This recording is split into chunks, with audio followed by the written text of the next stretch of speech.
اہل بیت اطہار علیہ السلام کی عظمت پر درود بھیجے گا محمد و آل محمد صلی علی محمد و آل. ایک بار پھر اس عید کے موقع پر وقت کے امام کے حضور اپنی مبارکبادی کو پہنچانے کے لیے درود بھیجے گا محمد و آل محمد اللہم صل علی محمد وعجل فرجہ. اعوذ باللہ من الشیطان الرجیم. بسم اللہ الرحمن الرحیم. الحمد للہ رب العالمین والصلاة والسلام علی سید الانبیاء والمرسلین حبیب الہ العالمین ابی القاسم محمد صلی علی محمد وعجل فرجہ وعلى آلہ الطیبین الطاہرین سیما بقیۃ اللہ فی الارضین. قال اللہ تعالی فی کتابہ الکریم بسم اللہ الرحمن الرحیم ونريد ان نمن علی الذین استضعفوا فی الارض ونجعلهم ائمہ ونجعلهم الوارثین. اہل بیت اطہار علیہ السلام کی عظمت پر سید الشہداء کے نام پر ایک بار پھر درود بھیجیں محمد و آل محمد محمد و آل محمد وعجل فرجہم. پروردگار عالم کا انتہائی شکر ہے، انتہائی احسان ہے، اس نے ہمیں سید الشہداء کے نام پر سید الشہداء کی خوشیوں میں خوش ہونے کے لیے یہ موقع نصیب فرمایا ہے. آج کی شب بلا شبہ ان راتوں میں سے ہے اور یہ مناسبت ان مناسبتوں سے ہے کہ جس میں اللہ کے رسول کے گھر میں خوشیاں آئی ہیں، جس میں مولا امیر المومنین کے چہرے پر خوشی ہے اور بنت رسول اللہ حضرت فاطمہ زہرا سلام اللہ علیہ کے چہرے پر خوشی ہے. اللہم صلی علی محمد وآل محمد وعجل فرجہ. اس مناسبت سے یہ ہمارے لیے فخر ہے کہ پوری دنیا کے اندر اگر کوئی قوم کہی جائے کہ کون سی قوم ہے جو حسین کے نام سے منسوب ہے، تو خدا کا شکر ہے کہ ہماری قوم وہ قوم ہے جو سید الشہداء کے نام سے منسوب ہے. ہماری سب سے بڑی شناخت یہی قرار پاتی ہے اور یہ الحمدللہ ہم سب کے لیے فخر کا مقام ہے. اور دعا بس اتنی ہے کہ خدا جب قیامت کے دن حسینیوں کو علیحدہ کرے تو ہمیں حسینیوں میں شامل ہونے کی سعادت نصیب فرمائے انشاءاللہ.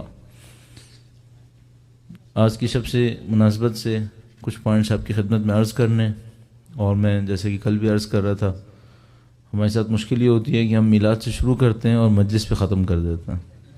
لیکن آج اچھی بات یہ ہے کہ اس کے بعد شعراء کرام تشریف لائیں گے اور وہ اس میلاد کو میلاد کے رنگ میں دوبارہ تبدیل کرنے میں کامیاب ہو جائیں گے. لیکن میں حسب عادت یہی کروں گا کہ کچھ پوائنٹس کو انتخاب کروں گا، اور ان پوائنٹس کو اس لیے انتخاب کریں گے کہ آپ اپنے ذہن کی صلاحیتوں کو استعمال کریں، تھوڑی سی برین اسٹارمنگ ہو جائے گی اور اس کے ذریعے سے انشاءاللہ قوم کے لیے، دین کے لیے اور ہمارے مکتب فکر کے لیے جو آگے کے لیے راستے کھل سکتے ہیں ان میں ہمیں مدد ملے گی انشاءاللہ تعالی.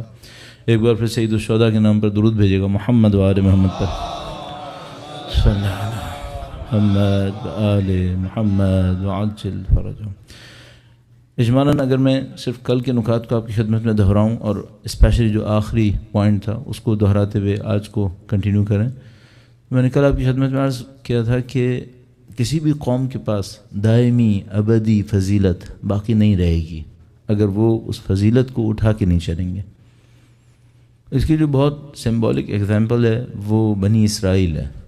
قرآن کریم نے بنی اسرائیل کو بہت ریگارڈز دیے، اور سورہ بقرہ ہی کے اندر خدا مثال بنی اسرائیل کو فرماتا ہے کہ فضلناہم، ہم نے ان تمام کو فضیلت دی ہے. اس قوم کو خدا نے خود فضیلت دی تھی. اب سورہ بقرہ کی بالکل ابتدائی کو پڑھتے چلے جائیے تو آپ دیکھیں گے خدا اس کو فضیلت دے رہا ہے، فضیلت دے رہا ہے. پھر فضیلت دینے کے بعد خدا متعال نے چند امتحانوں کا تذکرہ کیا. ہم نے ان سے چند امتحان لیے اور ان امتحانوں میں ان کا ریئیکشن اچھا نہیں رہا، اور جب ریئیکشن اچھا نہیں رہا تو یہی قرآن کریم صرف چند صفحوں کے بعد فرماتا ہے ضربت علیہم الذلۃ والمسکنہ، ان کے اوپر ذلت اور حقارت لکھ دی گئی ہے. 2 صفحے پہلے، چند صفحے پہلے خدا متعال نے کہا ہے کہ ہم نے اس کو فضیلت دی ہے، اور اس کے چند صفحے کے بعد فرماتا ہے نہیں، اب ہم ان کے اوپر حقارت اور ذلت کو لکھ رہے ہیں. یہ جو مثال ہے بنی اسرائیل کی، یہ ہمارے لیے بہت عجیب مثال ہے. یہ بھی آپ کی خدمت میں عرض کرتا چلوں، چونکہ ہمارے پاس ٹائم بہت ہی کم ہے. آج ہی کی شب ظاہر ہے، اس کے بعد تو پھر روانہ اور آپ کی مشکل آسان. تو اس میں یہ ہے کہ بنی اسرائیل کے حوالے سے ایک پوائنٹ اور بہت امپورٹنٹ ہے، اور وہ ہمیں وقت کے امام کے معاملے کو بھی سمجھنے میں مدد دیتا ہے، اور یہ شعبان کا مہینہ ہے، یہ تمام چیزیں انشاءاللہ اس بات پر پہنچنی چاہیے کہ ان تمام اعمال کے نتیجے میں امام کا ظہور انشاءاللہ نزدیک ہوتا رہے انشاءاللہ۔ ایک بار پھر درود بھیجیں، صلی علی محمد وآل محمد وعجل فرجہ۔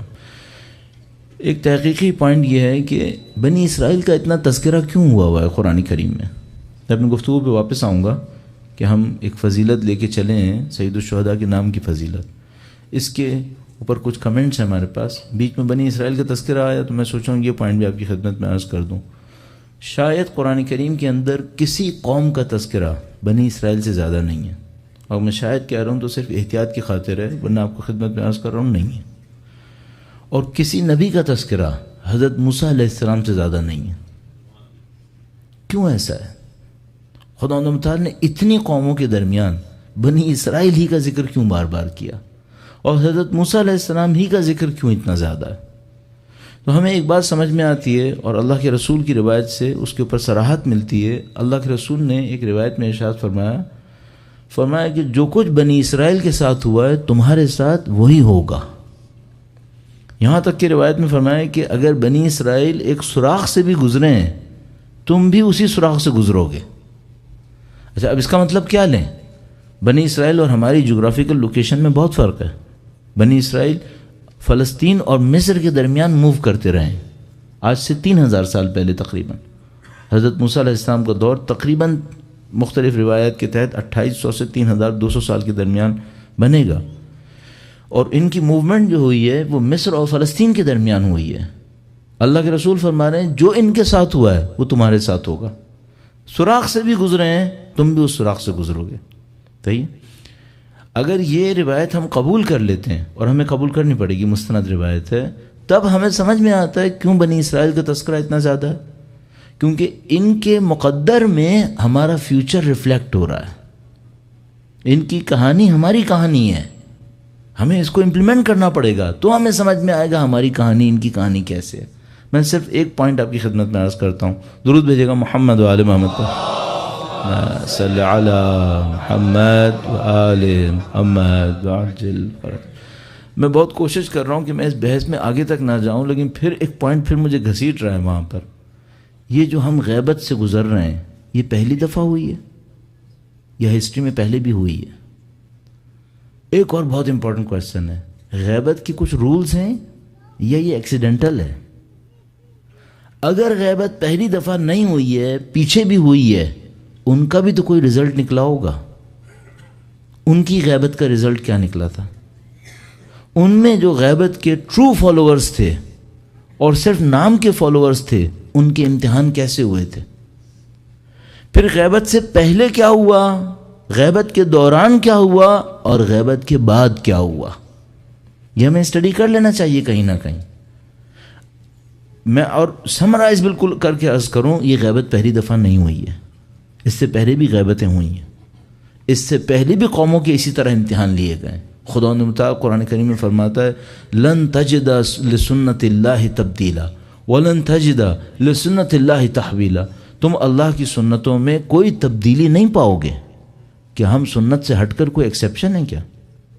نہیں، ہم ایکسیپشن نہیں ہیں، ہم اسی سنت کے اندر ایک ایگزامپل ہیں۔ ہم سے پہلے کچھ گزرا ہے جس کی کاپی ہم ہیں، صرف ٹائم اور اسپیس کے ڈفرینس کے ساتھ ہیں، رول وہی رول ہیں اور کچھ نہیں ہے۔ غیبت پہلی دفعہ نہیں ہے، غیبت کئی دفعہ ہوئی ہے۔ غیبت کے جو رولز ہیں وہ امپلیمنٹ ہوتے ہیں، بار بار دفعہ ہوتے رہتے ہیں۔ سمبولکلی خدا متعال نے بنی اسرائیل کے ایونٹ کو ہمارے سامنے رکھ کر کہا ہے، نبی نے ہمیں بتایا جو بنی اسرائیل بار بار آ رہا ہے نا، اس لیے کہ تم اور یہ ایک ہی ہو۔ اچھا، میں اللہ کے نبی سے پوچھ سکتا ہوں، اے اللہ کے نبی، میں اور بنی اسرائیل ایک کیسے ہو سکتے ہیں؟ وہ مصر میں رہے ہیں، میں عراق میں رہ رہا ہوں، فرض کریں پاکستان میں رہ رہا ہوں، وہ فلسطین اور ایجپٹ میں موو کرتے رہے ہیں، شاید میں نے ان کو موومنٹ بھی نہیں کی ہے، ان کا اور میرا ایک ہی تعلق ہے، وہ ایک سوراخ سے بھی گزرے میں بھی گزروں گا، تو یہ کیسے ہو سکتا ہے؟ اب ہم تھوڑا سا ترجمہ کر لیتے ہیں، وہ اور تمہارا مقدر ایک ہی رہا ہے، مسئلہ جغرافیہ کا نہیں ہے، مسئلہ حالات کا ہے۔ جس طرح وہ حالات سے گزرے ہیں تم بھی حالات سے گزرو گے، وہ کسی سوراخ سے گزرے تو تم بھی گزرو گے. کیا مطلب؟ اگر ان کا کوئی امتحان ہوا ہے تو تمہارا بھی ہوگا. یہاں پہ سوراخ کا مطلب ہول نہیں ہو سکتا ہے، یا کوئی پیسیج بھی نہیں ہو سکتا ہے. یہاں سوراخ کا مطلب امتحان ہے. وہ کسی سختی سے گزرے ہیں، تم بھی اسی سختی سے گزرو گے. اچھا اگر یہ ہے اور سامنے نظر آتا ہے کہ ہاں مطلب یہی ہے، تو پھر میں بنی اسرائیل کا ایک واقعہ آپ کی خدمت میں عرض کرتا ہوں. دیکھتے ہیں قرآن کریم کا بیان بنی اسرائیل کے معاملے میں ہمیں کیا بتا رہا ہے. درود بھیجے گا محمد و آل محمد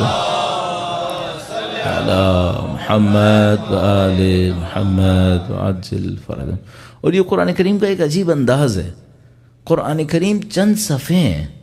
قرآن کریم چند صفحے کی ایک کتاب ہے، 400-500 صفحے ہم لوگوں کی معمولی ترتیب کے اندر. یہ 600 صفحے تاریخ بشریت کے لیے قیامت تک گائیڈنس ہے. صرف 600 صفحے. یہ کیسے ہو سکتا ہے؟ صرف ایک راستے سے ہو سکتا ہے. ایک آیت کے بہت سارے معنی ہوں گے، بس یہی ایک راستہ ہے، ورنہ ہو ہی نہیں سکتا. 600 صفحے پوری تاریخ بشریت سارے انسانوں کے لیے. تو آپ سوچیں برازیل میں رہنے والا، امریکہ میں رہنے والا، افریقہ میں، ایشیا میں، جاپنیز، چائنیز، ان سب کے کلچر میں کتنا ڈفرینس ہے. اور ان کے زمانے کو اٹھا کر دیکھیں. 1400 سال پہلے ہم جو ٹریولنگ کر رہے تھے، آج جو ٹریولنگ کر رہے ہیں، نہیں معلوم 100 سال بعد کیا کر رہے ہوں گے. سب کے لیے قرآن ہی ہے. 600 صفحے. اس کا مطلب کیا ہے؟ اس کا مطلب ہے اس کی آیتوں کے پیچھے 10 معنی ہیں جو ہمیں ڈھونڈنے پڑیں گے. اچھا ہمارے ساتھ مشکل کیا ہو رہی ہے؟ ہم قرآن کریم کے لفظ کے پیچھے جا ہی نہیں پا رہے. وہ بھی ان کا تذکرہ ہے جو لفظ پہ پہنچ گئے، ورنہ بہت سارے تو لفظ پہ بھی نہیں آ رہے. تو گائیڈنس کہاں سے آئے گی پھر؟ اب ہم ایک مثال لے لیتے ہیں، مشہور و معروف ہے، ابتدائے قرآن کریم کے اندر لکھی ہوئی ہے. قرآن کریم بیان فرماتا ہے، کہتے ہیں بنی اسرائیل نے ایک لیڈر کے ساتھ چلنا شروع کیا، اور لیڈر کے ساتھ جا رہے تھے وہ ایک دشمن سے لڑنے کے لیے. دشمن سے لڑنے جا رہے تھے. لیڈر نے پہلے ہی سے ان کو اویئر کر دیا کہ دیکھو تم لوگوں کے ساتھ ایک ٹیسٹ ہونے والا ہے، تم لوگ ایک امتحان میں پڑھنے والے ہو. امتحان کیا ہے؟ بڑا ہی عجیب امتحان ہے.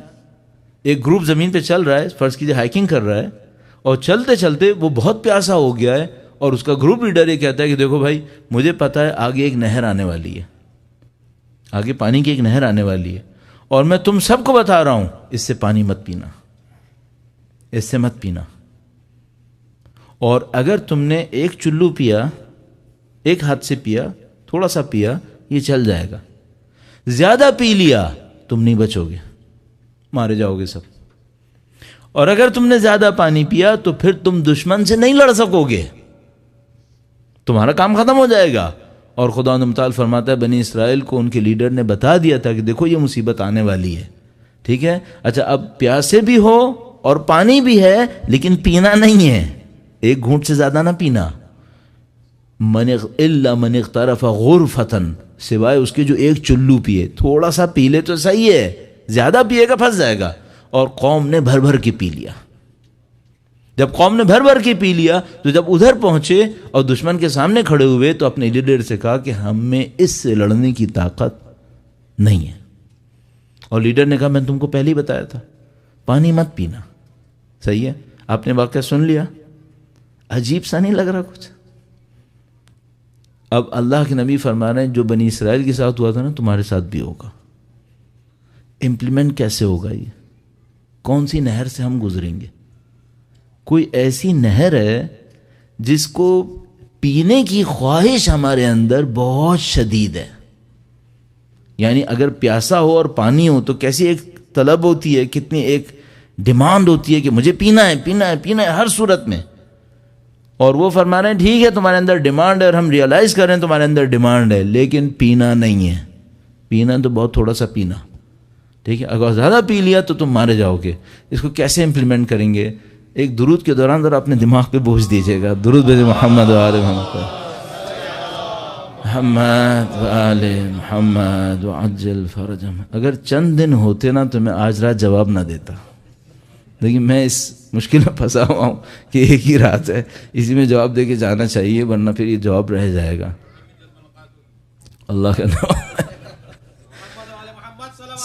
اللہم صلی علی محمد وآل محمد وعجل فرج. مجھے یقین نہیں محرم تک ہم میں سے کون زندہ رہے گا، اس لیے میں سوچ رہا ہوں یہیں پہ نپٹا لوں ابھی. اللہ جانتا ہے۔ تو اس کو ہم کیسے امپلیمنٹ کریں؟ اس سے پہلے ایک اور بات، ہم غیبت سے گزرے ہیں، بنی اسرائیل کس غیبت سے گزرے؟ کون سی غیبت تھی؟ ہاں، ہمارے پاس دو جگہیں ہیں جہاں پہ ہم کہہ سکتے ہیں کہ غیبت ہے۔ ایک وہ 40 سال صحرا میں گھومتے رہے، کیا وہ غیبت تھی؟ نہیں، ان کے نبی ساتھ تھے، 40 سال میں نبی ساتھ تھے، اس کا مطلب ہے یہ وہ غیبت نہیں ہے۔ پھر ہمارے پاس دو پوائنٹ اور ہیں، ایک وہ زمانہ ہے جب حضرت موسیٰ علیہ السلام کے جانے کے بعد آیا ہے، وہ غیبت تھی، یا وہ زمانہ ہے جو حضرت موسیٰ کی اپیرنس سے پہلے کا تھا؟ موسٹ پروبیبلی وہ جو حضرت موسیٰ علیہ السلام کے ظاہر ہونے سے پہلے کا زمانہ تھا وہ غیبت تھی ان کی۔ لیکن اس میں پھر ایک پرابلم ہے، حضرت موسیٰ علیہ السلام جب واپس آئے تو انہوں نے حضرت موسیٰ علیہ السلام سے ایک شکوہ کیا ہے کہ اے موسیٰ، آپ کے آنے سے پہلے بھی ہم سختی میں تھے، آپ کے آنے کے بعد بھی مشکل ختم نہیں ہوئی ہے، تم اور بنی اسرائیل ایک ہی مقدر پر ہو۔ اس کا مطلب ہے ہمارے امام کے سامنے بھی کچھ لوگ یہ کہنے والے ہیں، یہ وہ خطرناک چیزیں ہیں۔ اچھا، بنی اسرائیل کا اینڈ کیا ہوا تھا؟ حضرت موسیٰ علیہ السلام کے طویل انتظار کے بعد جب حضرت موسیٰ علیہ السلام تشریف لائے تو ساتھ نہیں دے پائے تھے، سختی گزری تھی۔ احتمال قوی ہے کہ اس دفعہ ایسا نہیں ہوگا، چونکہ یہ آخری حجت خدا ہے۔ اس کا مطلب ہے کچھ لوگوں کا حشر بنی اسرائیل والا ہوگا، کچھ لوگوں کا ہوگا۔ اچھا، اب ہمیں یہ سوچنا پڑے گا بنی اسرائیل میں کمی کیا تھی، اور وہ کیوں اس کام میں امام کا ساتھ، اپنے وقت کے نبی کا ساتھ نہیں دے سکے تھے۔ تو یہ جو ٹیسٹ تھا اس کو ہم تھوڑا سا سمجھنے کی کوشش کرتے ہیں۔ یہ پانی کیا چیز ہو سکتی ہے، یہ نہر کیا چیز ہو سکتی ہے جس کی طلب بہت زیادہ ہو اور زیادہ پینا اس سے بہت خطرناک ہو، اتنا خطرناک ہو کہ پھر بات آگے نہیں بڑھ پاتی؟ شاید مادہ پرستی ہے، شاید دنیا پرستی ہے۔ اس کی ڈیمانڈ بہت زیادہ ہے، ڈیمانڈ کم نہیں ہے، پوری دنیا اسی کے اوپر گھوم رہی ہے، اتنی ڈیمانڈ ہے اس کی۔ جو مولا نے فرمایا تھا نا کہ اے دنیا یہ بتا تو نے کتنے لوگوں کو دھوکہ دیا، تو وہ کہتی ہے کہ میں نے کسی کو نہیں چھوڑا ہے، سب کو دیا ہے۔ اور اس کے بعد امام فرماتے ہیں کہ اے دنیا میں نے تجھے 3 دفعہ طلاق دی۔ تو میں صرف یہ سوچتا ہوں کہ ہم امیر المومنین کی مطلقہ سے عشق لڑا رہے ہیں، مجھے یہ ڈر لگ رہا ہے۔ اللہ اس مشکل سے محفوظ رکھے۔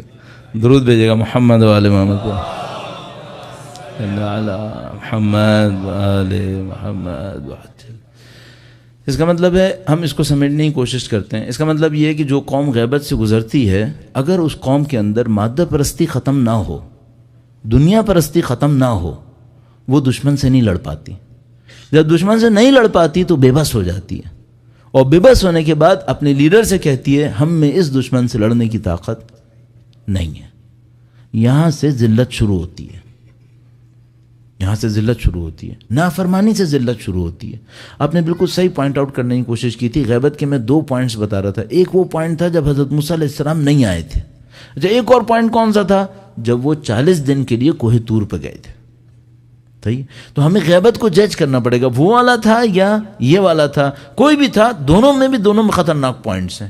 اب اس غیبت کو اگر مانتے ہیں تو پھر اس کے بعد خطرناک پوائنٹ کیا ہے؟ حضرت موسیٰ علیہ السلام کوہ طور کے اوپر گئے، 40 دن کے بعد واپس آئے تو پوری قوم کیا کر رہی تھی؟ ایک اپنے بنائے ہوئے بت کی عبادت کر رہی تھی، اپنے بنائے ہوئے بت کی عبادت کر رہی تھی۔ اچھا، یہ بت کس چیز سے بنا تھا؟ یہ اس سونے سے بنا تھا جو بنی اسرائیل سے لے کے بنی اسرائیل وہاں سے لائے تھے، مصر سے۔ ایک بار پھر مادہ پرستی آ گئی، پھر وہی مادہ پرستی، پھر وہی زراندوزی ہے، پھر وہی پیسے کا ڈھیر ہے، وہ پھر مصیبت میں ڈال رہا ہے۔ اور جب اچھا اب اگر اس کو لے لیں تو پھر داستان بہت ہی سخت ہے۔ کیوں؟ حضرت موسیٰ علیہ السلام واپس آئے، انہوں نے کہا جو تم نے کیا ہے بہت غلط کیا، اب تم کو بہت بڑی سزا ملے گی۔ وہ سزا کیا ملے گی؟ قرآن کریم بیان فرماتا ہے، کہتا ہے جن لوگوں نے بندگی نہیں کی تھی اس بچڑے کی، وہ انہیں قتل کریں گے جنہوں نے سر جھکا لیا تھا۔ فَاقْتُلُوا أَنفُسَكُمْ فَتُوبُوا إِلَىٰ بَارِئِكُمْ، اور بڑا خون بہا تھا۔ صحیح ہے، یہ میں آپ کی خدمت میں عرض کرنا چاہ رہا ہوں۔ اس کا مطلب ہے غیبت کے بعد کی داستان آسان نہیں ہے۔ ابھی تو ہم صرف ایک مشکل کو رو رہے ہیں نا کہ غیبت کب ختم ہوگی، بالکل بنی اسرائیل کی طرح جو چلا رہے تھے کہ اے موسیٰ کب آئیں گے کب آئیں گے. لیکن جب حضرت موسیٰ علیہ السلام آ جائیں گے تو کیا ہوگا؟ پھر ایک اور مشکل شروع ہوگی. امتحان ختم نہیں ہوتے ہیں، امتحان چلتے ہیں. اور ان تمام امتحانوں کے اندر جو سب سے بڑی مصیبت انسانوں کو پھنسا دیتی ہے وہ نفس پرستی اور مادہ پرستی ہے. یہ انسان کو نہیں چھوڑتی ہے. اچھا، ہم لوگوں کے ساتھ ایک مشکل ہے، ہم دنیا میں ایسی میں رہ رہے ہیں جس میں مادہ پرستی سب سے پرومیننٹ آئیڈیا ہے. چاہے آپ اکنامکس کی بات کریں، چاہے آپ سوسائٹی کی بات کریں، کسی بھی چیز کی بات کریں، سارے اسٹینڈرڈز اسی پہ بنے ہوئے ہیں، سارے اسٹینڈرڈ اسی پہ بنے ہوئے. اور اس سے اگر کوئی نکل آئے تو پھر میں سمجھتا ہوں اس کی جان چھوٹے گی اس مصیبت سے. اور اس میں بدقسمتی یہ ہے کہ نکلنے کا امکان بہت مشکل بن جاتا ہے. اب میں ایک روایت اللہ کے رسول کی اور آپ کی خدمت میں عرض کرتا ہوں اسی مشکل کے حوالے سے، اور انشاءاللہ پھر ہم سید الشہداء کے حوالے سے چند پوائنٹ عرض کرنا چاہ رہے ہیں، عرض کریں گے. درود بھیجے گا محمد و آل محمد پر، صلی علی محمد و آل محمد وعجل فرج. تھوڑا سا پریکٹیکل لائف سے بھی تھوڑا سا نزدیک کر لیتے ہیں. تو اس میں ایک مثال میں دیا کرتا ہوں جو سوشل سائنسز سے نکال کے. تو اس میں کہتے ہیں کہ بھئی پاکستان میں ظاہر کرپشن کافی زیادہ ہے. پہلے ہم کافی بڑے مقام تک پہنچ گئے تھے، اب تھوڑا سا کم ہوا ہے وہاں پہ. وہ ٹرانسپیرنسی انٹرنیشنل نے جو ہمیں سیکنڈ پرائز دے دیا تھا تو شکر ہے کہ تھوڑا سا اب رحم کیا اور نیچے لے کے آ گیا. بہرحال کرپشن تو شاید ختم نہیں ہوا ہوگا یا کم نہیں ہوا ہوگا، کچھ اور ہو گیا ہوگا. وہاں پہ بھی شاید کوئی لین دین ہو گئی ہوگی. ٹھیک ہے، کرپشن تو بہت ہے. تو اس میں یہ ہوا کہ ایک کوئی گروپ تھا اسکالرس کا، سوشل سائنٹسٹ کا، وہ پاکستان آئے، بظاہر اسکینڈینیوین کسی کنٹری سے. وہ آئے، انہوں نے اس بات کے اوپر جج کرنے کی کوشش کی، ریسرچ کیا انہوں نے کہ پاکستان میں کرپشن کیوں ہے اور اگر اس کرپشن کو ختم کرنا ہے تو کرنا کیا ہوگا. تو انہوں نے بہت زیادہ اس کے اوپر کام کیا کہ بھئی پاکستان میں کرپشن کیوں ہو رہا ہے. تو انہوں نے ایک عجیب وجہ بتائی. اب میں اس سے پہلے کہ وہ وجہ بتاؤں، پھر اس کے بعد ہم اپنی گفتگو سے نزدیک آتے ہیں. یہ جو کرپشن کی وجہ ہے، ہم میں سے بہت سارے لوگ یہ سوچ رہے ہیں غربت وجہ ہے، غریب ہونا وجہ ہے. غریب ہونا کرپشن کی وجہ نہیں ہے. ہم اس سے پہلے کے دور میں اس سے زیادہ غریب تھے لیکن کرپٹ نہیں تھے، کم از کم اتنے کرپٹ نہیں تھے. غریب ہونا کرپشن کی وجہ نہیں ہے. اچھا، ممکن ہے کوئی کہے گا ایجوکیشن کی کمی کرپشن لاتی ہے. نہیں، آپ کے پاس جس ملک میں آپ بیٹھے ہیں، اس ملک میں نے جو کرپشن کا ریکارڈ اینرون سے بنایا ہے وہ دنیا کا کوئی کرپٹ نہیں توڑ پایا ابھی تک. اور یہ جن لوگوں نے وہ ریکارڈ بنایا تھا وہ دنیا کے سب سے اچھے تعلیمی اداروں کے پڑھے ہوئے قابل ترین لوگ تھے جنہوں نے یہ ریکارڈ بنایا. اور آپ سب کے سامنے اس کی پوری داستان واضح ہے، کیا ہوا تھا، کیسے ہوا تھا. اس کا مطلب ہے تعلیم اور جہالت کا بھی یا الٹریسی کا کرپشن سے کوئی تعلق نہیں ہے. انہوں نے بہت عجیب نتیجہ دیا. انہوں نے نتیجہ دیا کہ جب انسانوں کا احترام نہیں ہوتا تو وہ کرپشن ایکسیپٹ کر لیتے ہیں. رشوت لینا ایک ذلت کا کام ہے. باعزت آدمی یہ نہیں کرتا. کب کرتا ہے؟ کب؟ اس وقت کرتا ہے جب کسی بھی وجہ سے اس کی ذلت ہو گئی ہوتی ہے. پہلے کسی جگہ پر اس کی بے عزتی ہوئی ہے، جب اس کی بے عزتی ہو جاتی ہے تو اپنی اس بے عزتی کا انتقام لیتا ہے رشوت لے کے. اس کا مطلب کیا ہے؟ اس کا مطلب یہ کہ اگر میں کسی ادارے میں داخل ہوا اور اس کے چپڑاسی کو میں نے بے عزتی سے دیکھا تو ایکچولی کرپشن پہ اس کو میں نے پش کیا ہے. میں نے اس کو پش کیا کیونکہ میں نے اس کو بے عزتی دی ہے. جتنا آپ بے عزتی بڑھائیں گے اتنا سوسائٹی میں کرپشن پھیلے گا، اور جتنا آپ عزت دیں گے لوگوں کو کرپشن کم ہوگا. یہ تعلق ہے یہاں پر. اچھا، اب مشکل کیا ہے؟ مشکل یہ کہ جب دنیا میں مادہ پرستی پھیلتی ہے تو سارا احترام، رسپیکٹ، جو کچھ بھی ہوتا ہے وہ صرف پیسے کی بنیاد پہ ہوتا ہے. صرف پیسے کی بنیاد پہ ہوتا ہے. جب یہ کام ہونے لگتا ہے تو جس کے ہاتھ میں پیسہ نہیں ہوتا اس کو عزت ملتی ہے، بے عزتی ملتی ہے. اس کو بے عزتی ملتی ہے. جب بے عزتی ملتی ہے تو کیا ہوتا ہے؟ پھر وہ کرپشن کرتا ہے. پھر وہ کرپشن کرتا ہے. اچھا، اب صرف میں اس جملے تک، رسول اللہ کی اس روایت تک لانے کے لیے آپ کی خدمت میں سب کچھ عرض کیا تھا کہ سوسائٹی میں بعض اوقات کیا ہوتا ہے کہ ہم بے عزتی کر دیتے ہیں کسی کی، کیونکہ ہمارے اسٹینڈرڈز میں وہ صاحب عزت نہیں ہوتا. جب بے عزتی ہو جاتی ہے تو پھر وہ کرپشن کرنا شروع کر دیتا ہے. یہ عزت اور ذلت کہاں سے آتی ہے؟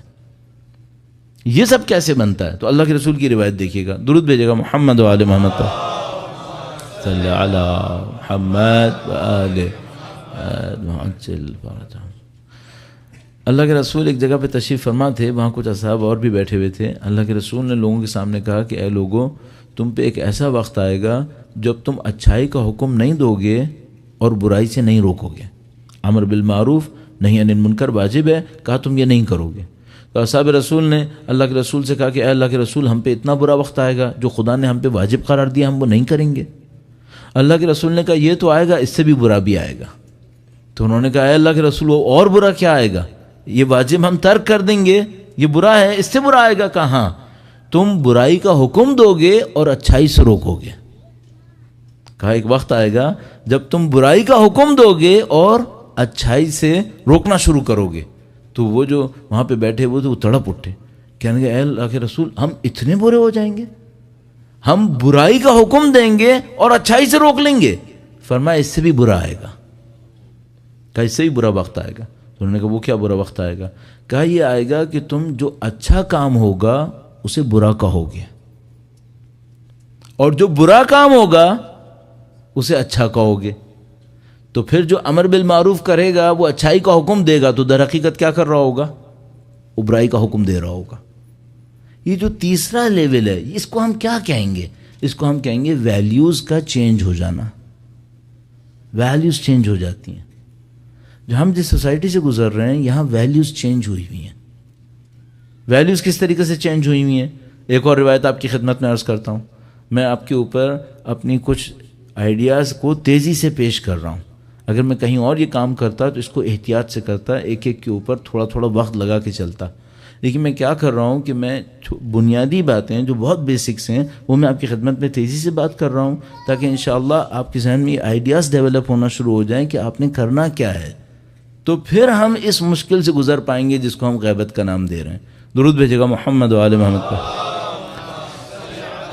محمد و آل محمد وعجل فرجهم. ویلیوز چینج ہوتی ہیں تو کیا ہوتا ہے؟ ویلیوز چینج ہوتی ہیں تو یہ ہوتا ہے کہ جن ویلیوز پر خدا نے رسپیکٹ نہیں دی ہوتی لوگ اس پہ رسپیکٹ دینے لگتے ہیں، اور جن ویلیوز پہ خدا نے کہا تھا کہ رسپیکٹ دے دو ان کے اوپر رسپیکٹ دینے سے باہر چلے جاتے ہیں. ویلیوز کے چینج ہونے کے اوپر یہ فنومینا آنے لگتا ہے. اچھا، وہ جو اللہ نے رسپیکٹ دینے کے لیے ویلیوز بتائی تھیں وہ کون سی تھیں؟ مثلا اللہ کے نبی کا یہ فرمان سنیے گا. فرمایا اگر کوئی، اب اس کو آپ انٹرپریٹیشن خود اپنے ہاتھ سے بھی کر سکتے ہیں، اپنے طور پہ بھی کر سکتے ہیں. فرمایا اگر کوئی کسی دولت مند کا احترام اس کی دولت کی وجہ سے کرے تو 2/3 دین ختم ہو جائے گا. صحیح ہے؟ ایک آدمی دولت مند ہے، میں اس کے رسپیکٹ میں کھڑا ہوا، اس کی ایج کی وجہ سے نہیں، تقوی کی وجہ سے نہیں، اس کے سوشل ورک کی وجہ سے نہیں. کس وجہ سے کھڑا ہوا؟ اس کی دولت کی وجہ سے. اگر میں نے یہ کام کیا، فرمایا تمہارا 2/3 ریلیجن ختم ہو گیا، تمہارا دین ہاتھ سے گیا. اچھا بھائی، اتنے کھڑے ہونے میں 2/3 کیوں چلا گیا؟ تو 10-20% بھیج دو، 66% چلا گیا. کیوں؟ تم نے ٹرینڈ کریٹ کیا ہے. تم نے ٹرینڈ کریٹ کیا ہے. اور ٹرینڈ کیا کریٹ کیا ہے؟ وہ یہ کہ رسپیکٹ دولت سے ملے گی. اگر رسپیکٹ دولت سے ملے گی تو پھر ایک اور بہت بڑا ایشو ہے. دولت لمیٹڈ ہے اور رسپیکٹ ہر بندہ چاہتا ہے. اس کا مطلب ہے جنگ ہوگی اور کچھ لوگ ذلیل ہوں گے. دولت تو ہر ایک کو نہیں ملے گی، اس کا مطلب ہے رسپیکٹ ہر ایک کو نہیں ملے گی. جس کو نہیں ملے گی وہ جس کو مل رہی ہے اس کو دیکھ کے کوڑے گا، دولت کے پیچھے بھاگے گا. جب اس کو دولت نہیں ملے گی تو پھر وہ گردن کاٹ کے بھی دولت لے گا. کیوں؟ رسپیکٹ تو اس کو بھی چاہیے نا. رسپیکٹ تو اسے بھی چاہیے. اگر آپ نے رسپیکٹ کا اسٹینڈرڈ ایک ایسی چیز بنا دیا ہے جس کے لیے گردن کاٹنی پڑتی ہے تو پھر وہ گردن کاٹے گا. اس خاطر اللہ نے دولت کو رسپیکٹ کا اسٹینڈرڈ نہیں بنایا ہے. ہم بنائیں گے سوسائٹی ختم ہو جائے گی، کرپٹ ہو جائے گی. یہ ہمارے ساتھ ہو رہا ہے، یہ اس وقت ہو رہا ہے. اب آپ ایک کام کیجئے گا، آپ اپنی دنیا کے اندر جو بھی آپ کی دنیا ہو، یہاں باہر کہیں پر بھی، یہ دیکھیے گا کب کب اس بنیاد پر رسپیکٹ ملتی ہے. اگر آپ دیتے ہیں تو غلط کر رہے ہیں، اور اگر آپ لے رہے ہیں تو بہت ہی غلط کر رہے ہیں. اگر آپ دے رہے ہیں تب بھی غلط کر رہے ہیں، اور اگر آپ لے رہے ہیں اس بیس پر تو پھر تو آپ بہت ہی غلط کام کر رہے ہیں. کیوں؟ کیونکہ آپ فاؤنڈر کہلائیں گے. پھر آپ فاؤنڈر کہلائیں گے. اب ایک اور روایت آپ کی خدمت میں عرض کروں. اچھا، یہ سب میں آپ کی خدمت میں کیوں عرض کر رہا ہوں؟ یہ میں آپ کی خدمت میں عرض کر رہا ہوں کہ غیبت اس مصیبت میں ڈال دیتی ہے، اور اس سے نکلنے کا راستہ پھر یہ ہوگا کہ آپ فوراً جج کرنا شروع کریں. وہ یہ کہ آپ رسپیکٹ کس نام پر دے رہے ہیں، کس نام پر لے رہے ہیں. اگر یہ وہ ہے تو پھر بہت ہی غلط ہے، کیونکہ پھر اس کے نتیجے میں دین باقی نہیں رہے گا. اور دین باقی نہیں رہے گا تو کیا ہوگا؟ کیا دین جب باقی نہیں رہتا تو نام بھی ختم ہو جاتا ہے؟ نہیں، دین کے ساتھ مشکل یہ کہ جب یہ نکلتا ہے تو اپنے ٹریسز چھوڑ جاتا ہے. لوگ ان ٹریسز کو دیکھ دیکھ کے خوش ہوتے رہتے ہیں کہ دین باقی ہے، جبکہ اندر سے جا چکا ہوتا ہے. یہ دین کے ساتھ ایک عجیب مشکل ہے.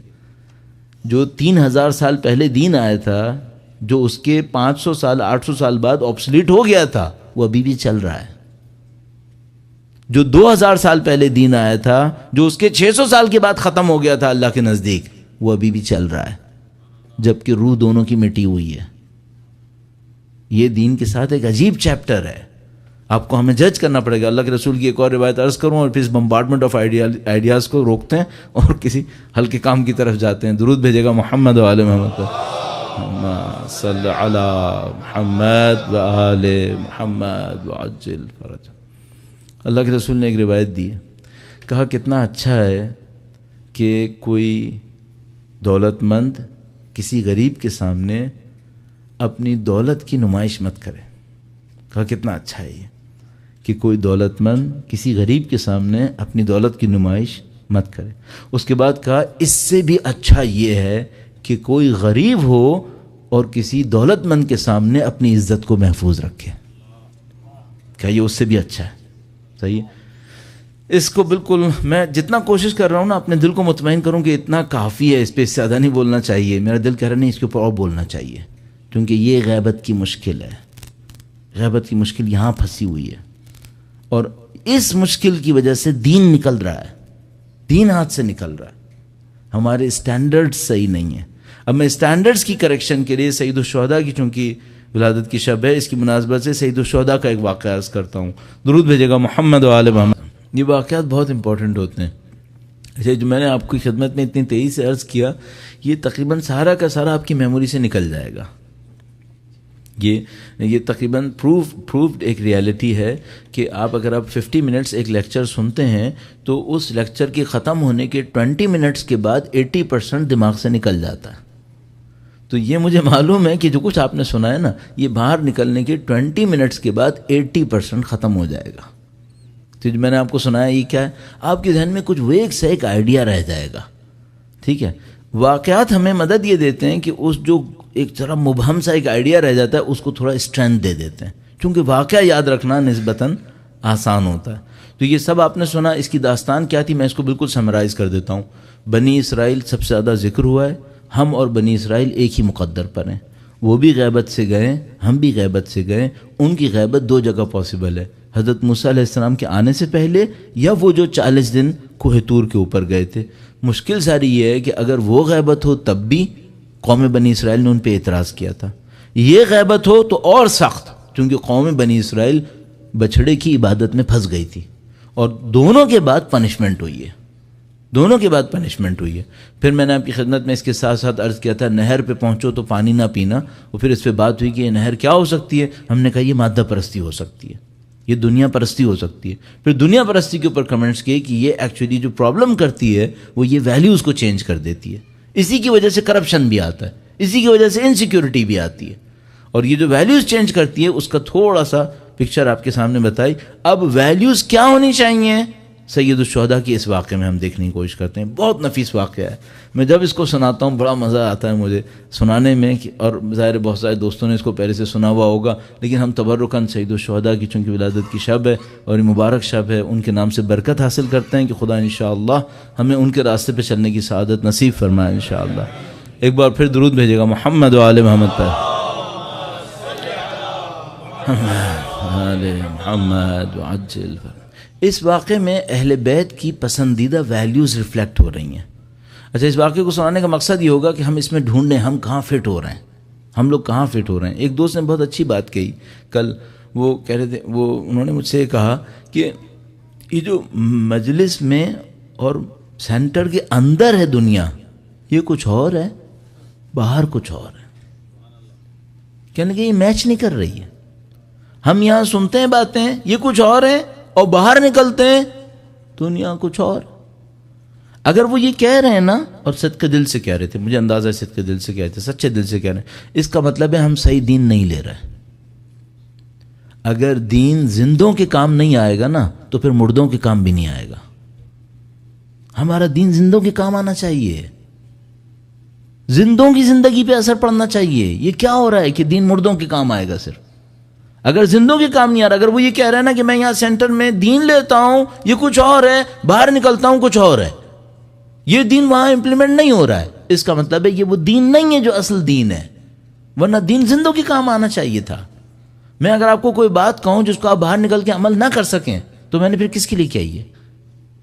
کیا میں یہ سمجھ رہا ہوں دین 1400 سال پہلے والے بندوں کے لیے تھا؟ تو پھر یہ دنیا کے لیے کائنات کا دین کیسے ہوا؟ پھر یہ کامل دین کیسے ہوا؟ پھر تو ناقص ہو گیا نعوذ باللہ تعالیٰ. تو ہمیں یہ ڈھونڈنا پڑے گا گیپ کہاں پر آ رہا ہے. یا تو ہماری باتوں میں پریکٹیکل ریالٹیز نہیں ریفلیکٹ ہو رہی، گراؤنڈ ریالٹیز نہیں، ہم کچھ اور باتیں کر رہے ہیں، اس کا مطلب ہے. یا ہم وہاں پر امپلیمنٹ کرنے میں اپنے آپ کو سرنڈر کر رہے ہیں. کسی جگہ کوئی پرابلم آ رہی ہے. بہرحال سید الشہداء کا واقعہ دیکھتے ہیں. ایک سید الشہداء کے پاس آدمی آیا، اہل بیت اطہار علیہ السلام کریم ہے، کوئی مانگتا تھا، دنیا مانگتا تھا، اہل بیت دینے میں دیر نہیں کرتے تھے. پھر ایک تھوڑا سا پیرافری میں جانا پڑے گا. ہم لوگوں کے ساتھ ایک مشکل ہے، ہم لوگ کچھ چیزیں اہل بیت سے مانگتے ہیں، وہ ہمیں مل جاتی ہیں، ہم بڑے خوش ہو کے کہتے ہیں اہل بیت کا بڑا کرم ہے. صرف ایک بات اپنے آپ سے پوچھئے گا، جو ہم نے مانگا ہے وہ بھی یہی دینے آئے تھے؟ مثلا ایسے ہی میں سوچتا ہوں، میں 120 گز کے گھر میں رہ رہا ہوں اور اہل بیت سے کہتا ہوں مجھے 500 گز کا گھر چاہیے، اور مل بھی گیا.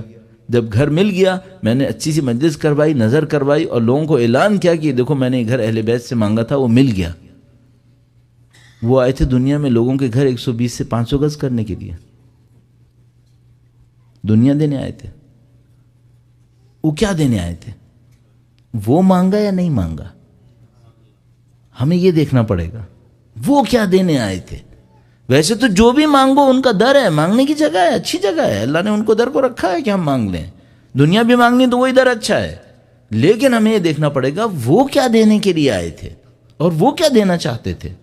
تو آپ دنیا مانگو، کوئی مشکل نہیں ہے. کوئی نہ سمجھے میں کہہ رہا ہوں نہیں وہاں نہیں مانگنا چاہیے، مانگ لیں، کوئی مسئلہ نہیں ہے. اگر مانگ لیں تو پھر اس سے بہتر کوئی جگہ نہیں ہے، پھر بہترین جگہ ہے. لیکن پہلے اپنے آپ سے سوچ لیں ہمیں اس سے بہتر بھی مانگ سکتے تھے، وہ ہم کیا مانگ سکتے تھے.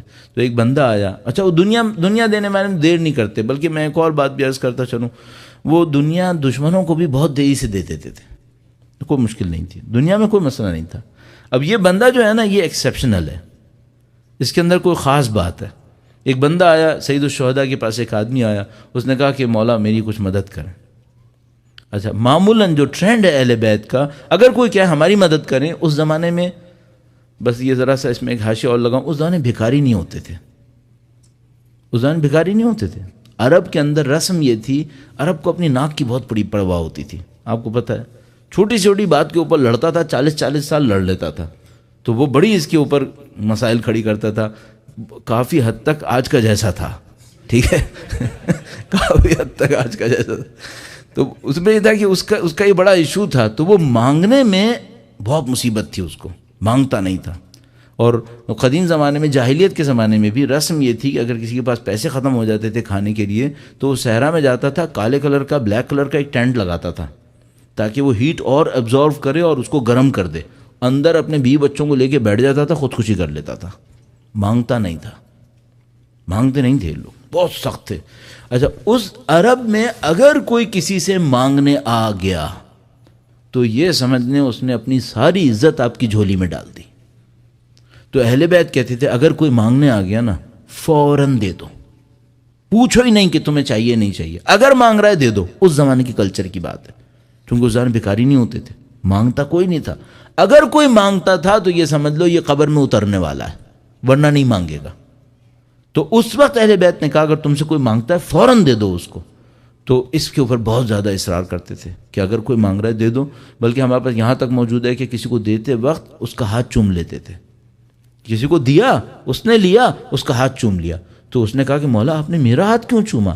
کہا یہ جو تیرا ہاتھ لینے والا ہے نا، یہ خدا کا ہاتھ ہے، تجھے نہیں دیا، خدا کو دیا ہے. اس حد تک بھی روایت میں ہے ہمارے پاس. تو وہ ایک آدمی آیا مانگنے کے لیے، عجیب بات ہو گئی. مانگنے آیا امام سے، امام نے کہا ہم دیں گے تو صحیح، لیکن یہ پہلے ثابت کرو کہ تمہاری معرفت کتنی ہے. ٹھیک ہے، اب یہ ایکسیپشنل ہے، ایسا نہیں ہوتا ہے، مانگتے ہیں تو فوراً دے دیتے ہیں. اچھا اگر امام نے کہا نا اس کو ٹیسٹ میں ڈالا ہے نا، اس کا مطلب ہے یہ آدمی آئیڈینٹیفائڈ ہے کہ یہ مقابلہ جیت جائے گا، ورنہ امام اس طرح نہ کرتے کہ مثلا وہ مانگ رہا تھا تو کہتے لو لے لو، ختم ہو گیا معاملہ. یہ جو کہا نا کہ نہیں پہلے ثابت کرو معرفت کتنی ہے، اس کا مطلب ہے پہلے سے پتہ ہے کہ صاحب معرفت ہے یہ. اچھا یہ مجھے لگتا ہے کہ یہ امیر المومنین کے اصحاب میں کہیں ہوں گے، ان کا مقام ہوگا. یہ کہیں سید الشہداء کے پاس آئے ہوں گے تو سید الشہداء نے چاہا ہوگا کہ ان کے والد کا کوئی پیغام لوگوں تک پہنچے، مجھے یوں لگتا ہے. سید الشہداء کے پاس آئے، کہا مجھے کچھ چاہیے، کہا کہ نہیں پہلے یہ معرفت ثابت ہوگی اس کے بعد ہوگا. وہ جو بندہ خدا وہ کوئی کسی درجے پر پہنچا، اس نے کہا ٹھیک ہے آپ میرا امتحان لیں. اب یہ بڑی بات ہوئی یا نہیں ہوئی؟ یہ بہت بڑی بات ہے کہ بس اب کوئی آدمی جا کر اس طرح امام کے سامنے کہتا ہے ٹھیک ہے آپ میرا امتحان لیں، میں امتحان دینے کو تیار ہوں. امام نے امتحان لیا. امام نے فرمایا یہ بتاؤ انسان کے اندر کمال کیا ہوتا ہے؟ بتاؤ انسان کے اندر کمال کسے کہتے ہیں؟ کہ جو اس کے اندر ہو تو ہم کہیں ہاں اس کے اندر کوئی چیز ہے. یہ آدمی تربیت یافتہ ہے. اس نے سر جھکایا، زمین کی طرف دیکھا. روایت نے عجیب لکھا ہے، زمین کو دیکھا، زمین پہ ہاتھ سے یوں کچھ بنایا. اس کے بعد اس نے سر اٹھا کر کہا علم معہ حلم. اہل بیت کی طرح چھوٹے چھوٹے جملے بول رہا ہے. اس کا مطلب ہے یہ تربیت یافتہ آدمی ہے. لمبی لمبی داستانیں نہیں کی، اہل بیت کی طرح چھوٹے چھوٹے الفاظ بولے، امیر المومنین کی طرح. جو ایک کتاب اردو میں ترجمہ ہوئی ہے تجلیات حکمت، بہت اچھی نفیس کتاب، اس میں چھوٹے چھوٹے جملے ملیں گے امیر المومنین کے، دو تین الفاظ کے. تو اس نے کہا علم معہ حلم. انسان کے اندر جو سب سے بڑا کمال ہے وہ یہ ہے کہ اس کے اندر علم ہو اور حلم کے ساتھ ہو. حلم کسے کہتے ہیں؟ بردباری ہو، اپنے آپ کو چھوڑ نہ دے ایسے ہی. کیا مطلب ہوگا اس کا؟ مثلا آپ کے پاس علم ہے، کچھ لوگ بیٹھے باتیں کر رہے ہیں جو صحیح نہیں ہے، آپ ایک دم جمپ ان کریں اور کہیں جو تم لوگ جتنا کہہ رہے ہو نا سب غلط ہے، میں اس کا ایکسپرٹ ہوں. نہیں یہ صحیح نہیں ہے، علم کے اگینسٹ ہے، یہ ایسے نہیں کرنا چاہیے. آپ کہیں گے گائیڈنس تو دینا چاہیے نا، کم از کم گائیڈنس دینے کی ضروری ہے، پہلے میں اپنے آپ کو ثابت کروں. اپنے آپ کو ثابت کیے بغیر بھی تو گائیڈنس دی جا سکتی ہے، کوئی راستہ ایسا نکالو. حلم اس کو کہتے ہیں اپنے آپ کو سنبھال کے رکھو، ہر جگہ ثابت نہیں کرو، ہر جگہ اپنے آپ کو پیش نہیں کرو کہ نہیں میں ٹاپ پر ہوں اس طرح سے. تو اس نے کہا مولا انسان کے اندر جو کمال ہے وہ کیا ہے؟ علم معہ حلم. ٹاپ پرائرٹی کیا بن گئی انسان کی؟ علم. ٹاپ پرائرٹی علم کے اوپر آئی. کون سا علم؟ جس کی شو بازی ہو رہی ہو؟ نہیں، وہ علم جو کس کے ساتھ ہے؟ حلم کے ساتھ ہے. ایک ویٹ ہوتا ہے انسان کی پرسنالٹی کا، اپنے آپ کو لوز نہیں کرتا، اپنے آپ کو شو آف میں نہیں ڈالتا، اپنے آپ کو ہر ایک کے سامنے سپیریئر ثابت نہیں کرتا. ایسا علم انہوں نے کہا. اس نے کہا علم معہ حلم. اچھا اب میں اتنا دہراؤں گا کہ آپ میں سے جو لوگ اس کو یاد کرنا چاہیں وہ کر ڈالیں. ٹھیک ہے، چونکہ لکھنے لکھانے کا ہمارے یہاں رواج ختم ہو گیا ہے.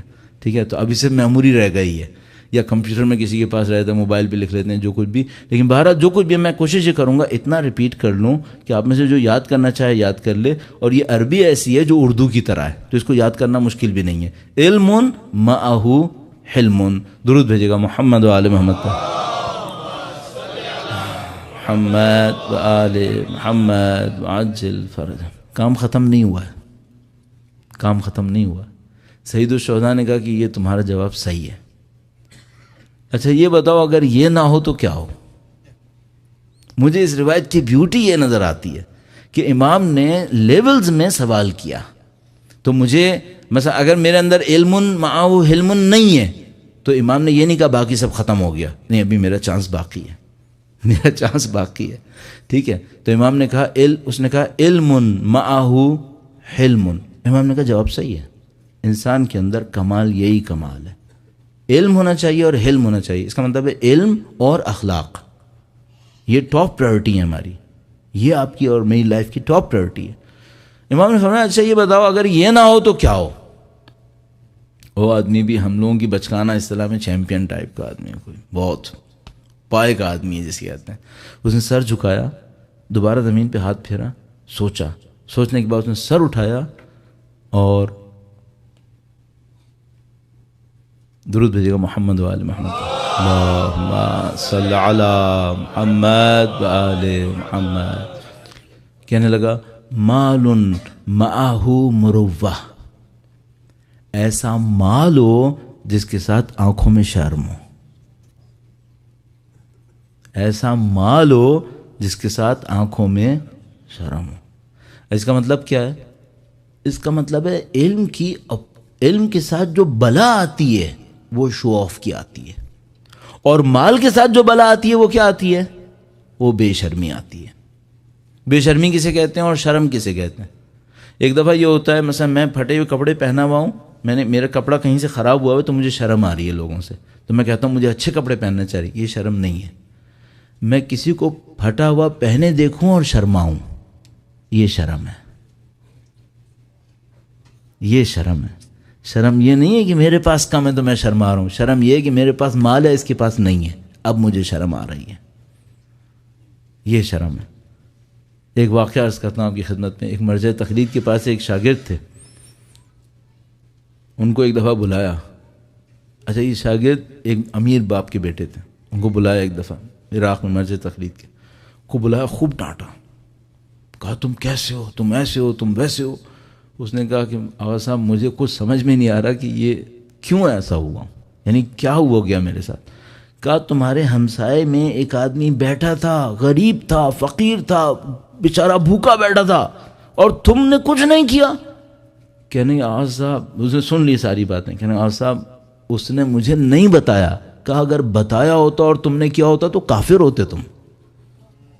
اس پہ ڈانٹ رہا ہوں کہ تمہیں کیوں نہیں پتا تھا. اگر وہ بتا دیتا اور تم نہ کرتے تو کافر تھے، تم کو بلاتا ہی نہیں میں اپنے پاس.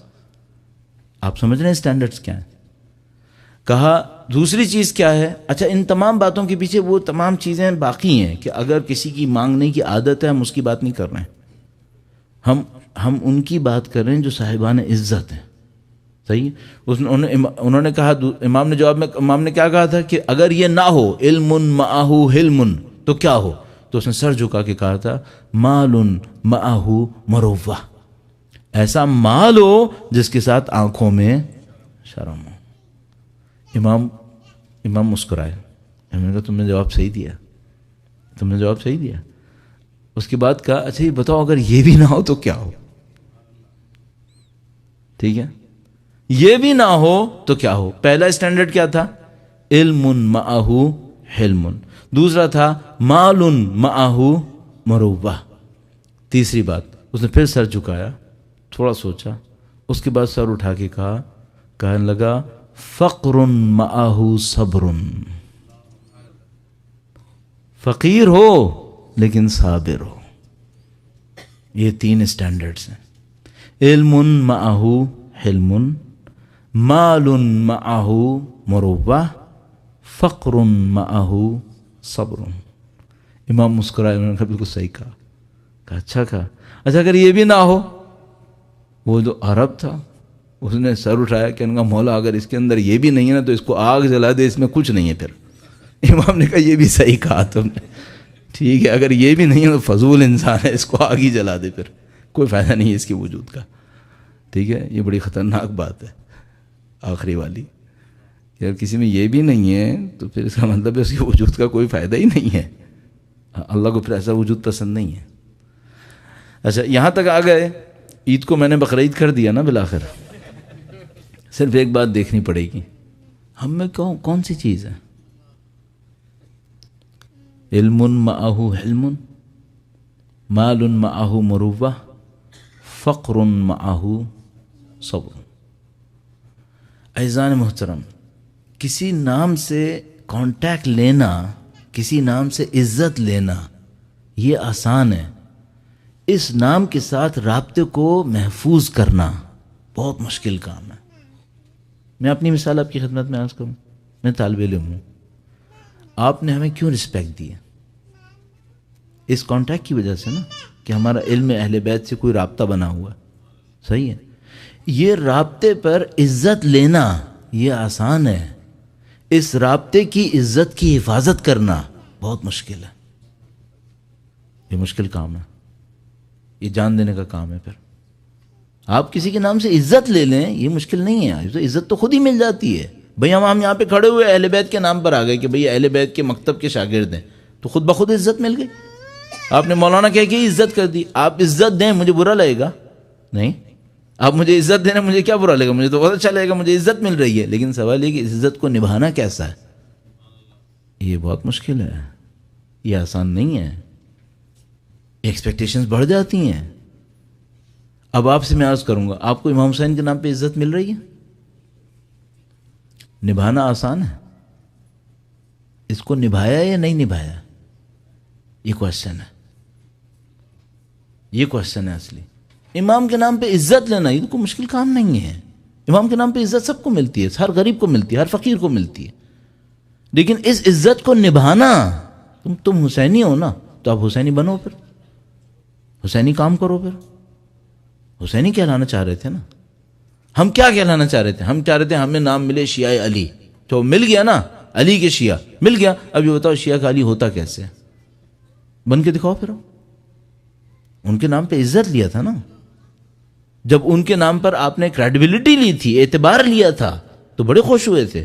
تب ان کے نام پہ قربانی بھی تو دو نا. پھر ان کے نام پہ اپنی جان بھی دو. پھر تو آپ یقین فرمائیے، اگر پاکستان میں آپ 10,000 مسائل ہیں کہ بھئی پاکستان میں یہ کیوں نہیں ہو رہا، وہ کیوں نہیں ہو رہا، لیکن اگر پاکستان میں اہل بیت کے نام پر ہماری جان جا رہی ہے، میں کہہ رہا ہوں مجھے کوئی مشکل نہیں ہے. ٹھیک ہے، یہ بات کے مسائل ہیں کہ ہمارا ریئیکشن کیا ہونا چاہیے، اس سے ہمیں کیا بینیفٹ ملنا چاہیے. لیکن اگر جان اس بات پہ جا رہی ہے کہ آپ اہل بیت کے ماننے والے ہیں، کوئی مشکل نہیں ہے. کیوں؟ ہم نے برسوں عزت لی ہے. آج جان دے دیں تو کوئی مشکل نہیں ہوگی ہمارے لیے.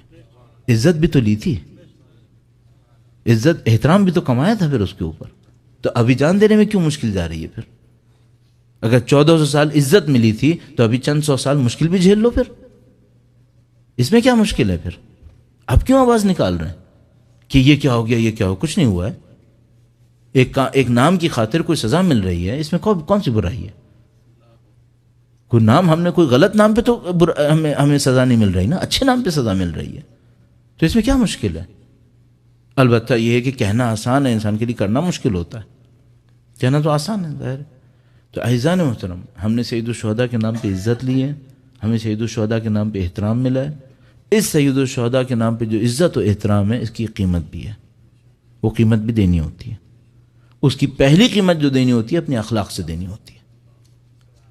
آپ کی ہمارے لیے فرشتوں کی بھی ایکسپیکٹیشن کچھ اور ہوگی پھر، کہ فرشتے بھی ہم سے چاہیں گے تم علی کے نام پہ بڑے تھے نا، تم تو کچھ اور ہو، پھر تم کچھ اور کر کے دکھاؤ.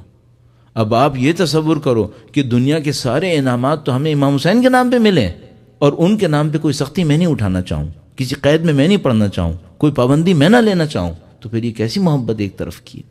فائدے کی محبت ہے یہ، گھاٹے کی محبت کیوں نہیں لی پھر؟ تو عزیزان محترم، پہلا جو چیلنج ہے وہ دشمن کے سامنے نہیں، پہلے چیلنج اپنے نفس کے سامنے ہے. آپ امام حسین کے ماننے والے کریکٹر لے کر آئیں.